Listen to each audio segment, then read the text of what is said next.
está pasando en el mundo? El presidente Nayib Bukele anuncia nuevas medidas contra las pandillas. Es uno de los presidentes con mayor popularidad en Latinoamérica y un discurso en el que estos 4 años ha cambiado el país. La gente siente el cambio. Muchos gobiernos sueñan con la seguridad que tiene El Salvador actualmente. Hemos avanzado en contener la violencia de los grupos criminales que tenían al país en una crisis. El presidente Nayib Bukele anunciará las medidas más drásticas para mantener la seguridad de su país y la oposición se opondrá en contra de estas nuevas medidas que anunciará el presidente de El Salvador. Los organismos internacionales de derechos humanos están en contra de las medidas que realiza el presidente Nayib Bukele. Con esto la situación en la zona se pone más tensa, pero estaremos informando. Escuchemos. El Salvador es otro país. Eso no lo puede negar nadie, ni siquiera la oposición. Hemos tenido que trabajar muy duro para llegar hasta acá. No tengo que repetir la historia porque los salvadoreños la conocen bien. Saben de primera mano cómo es vivir en un país controlado por terroristas, sin libertad, sin esperanza, ni sin nada. Y lograr lo que aquí hemos logrado no ha sido el trabajo de pocas personas, sino una labor titánica de miles de salvadoreños. Algunos de ellos incluso perdieron su vida para salvarla de otros. Ahora tenemos un nivel de seguridad de que países de Latinoamérica sueñan. No lo digo para jactarnos, sino para que cada uno lo analice y sea consciente de lo que hemos logrado. Perdimos el miedo, detuvimos la caída libre en la que veníamos y comenzamos a volar incluso por encima de nuestras expectativas. El país más pequeño de América es ahora ejemplo para países más grandes que cuentan con más recursos, porque los logros en seguridad son irrefutables.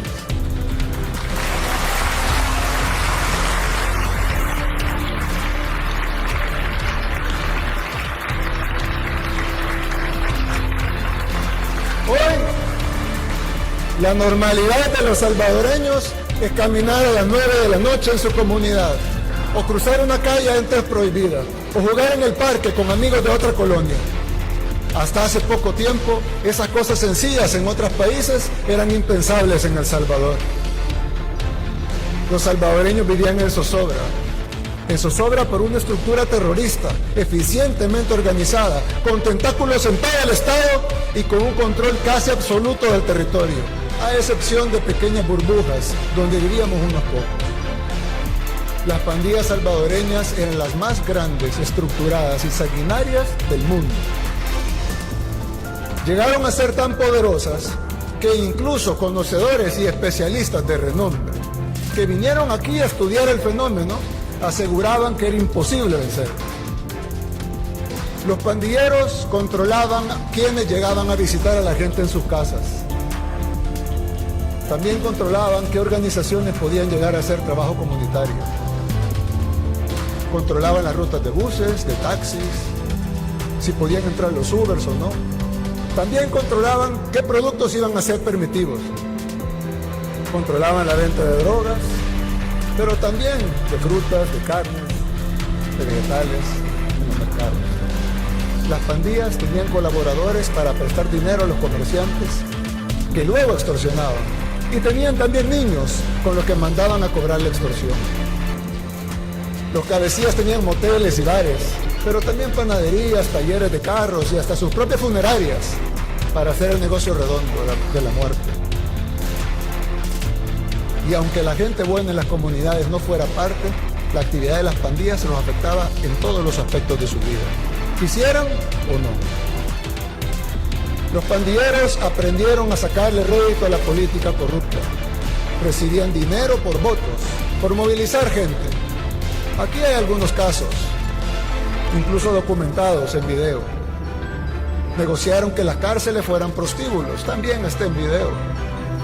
Y ordenaban muertes desde esos lugares donde se suponía que las fuerzas de seguridad tenían el control, al menos en las cárceles, pero ni siquiera eso. Desde ahí ordenaban las muertes y eso también está documentado. ¿Cuántos niños salvadoreños nacieron, crecieron y murieron sin ni siquiera poder ir a jugar una tan sola vez al parque? Porque había una frontera imaginaria en su colonia que se los impedía. ¿Cuánto dinero se invirtió en nuestro país por tantos años para hacer diagnósticos y planes de seguridad que nunca funcionaron? No funcionaron. ¿Cuánto ganaron los medios de comunicación con vender historias de asesinatos y muertes? Y todo esto solo fue posible por un sistema que se autoprotegía. La muerte hizo a algunos muy ricos, mientras la mayoría de familias vivían encerradas con miedo en comunidades donde todos los días estaba de luto. Esos traumas que nos dejaron tantas décadas de violencia nos llevarán muchos años a sanar. Si no, lean la encuesta de salud mental, la primera que se hace en el país, que hizo el Instituto Nacional de Salud. Ahí podrán confirmarlo. Yo lo he dicho varias veces, cambiar un país toma tiempo, en especial un país con tantas urgencias de todo tipo. Por eso, tuvimos que crear nuestro propio método, sin permitir que nadie, nacional o extranjero, nos ordenara qué hacer. Sin tener que cumplir compromisos bajo la mesa, porque los únicos poderes detrás de este gobierno han sido siempre Dios y el pueblo.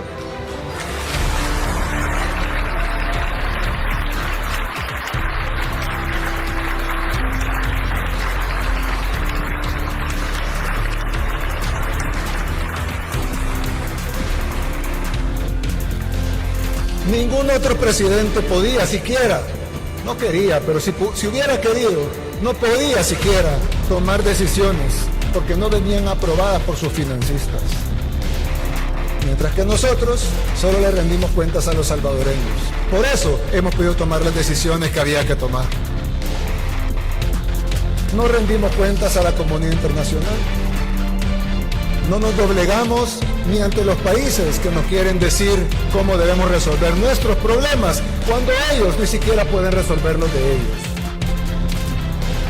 En El Salvador hicimos lo que ningún país de Latinoamérica pudo hacer, ni siquiera algunas potencias del continente.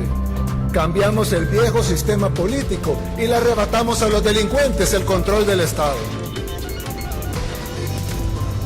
Pero quizá a 4 años de gobierno, nuestro principal logro no sea la seguridad, sino haber alcanzado realmente la capacidad de reinventarnos.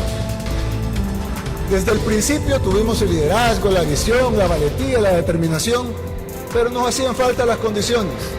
Las fuimos consiguiendo poco a poco.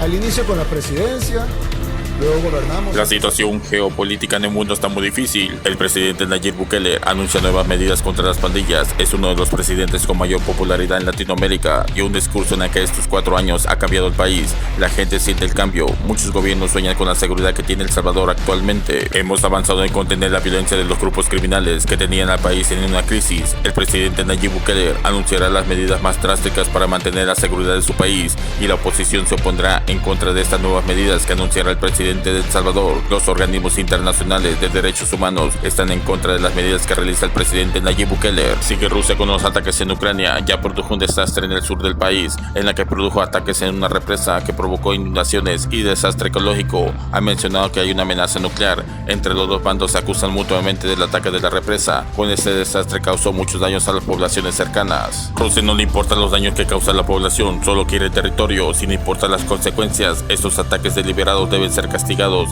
y encontrar los responsables, ya que no miden el daño que causa a las poblaciones cercanas y producen una crisis. ¿Hasta dónde llegará este conflicto entre Rusia y Ucrania? ¿Cuál será la respuesta de esos ataques a la infraestructura del país? Te invito a ver el video. Mensaje del canciller Sergei Lavrov, uno de los fuertes colaboradores de Vladimir Putin, dio un mensaje al mundo. Las políticas de Estados Unidos con sus planes expansionistas que tiene la OTAN es un peligro a la seguridad de Rusia, en la que está causando muchas tensiones en Europa. Las declaraciones del canciller de Rusia advierte que Occidente está provocando los conflictos que surgen en Europa. Las políticas expansionistas que tiene Estados Unidos, esto ha causado la crisis en Europa y provocó el conflicto entre Rusia y Ucrania. Rusia no la podrán vencer ni dividir. Estas tensiones entre Rusia y Occidente cada vez está escalando más. ¿Qué sucederá cuando tome la decisión la OTAN de intervenir en el conflicto entre Rusia y Ucrania? Esperemos que no lleguemos a ese nivel, porque sería la devastación total entre las potencias. No te pierdas próximos videos, suscríbete y escribe tus comentarios cómo ve la situación y activa la campanita. Gracias.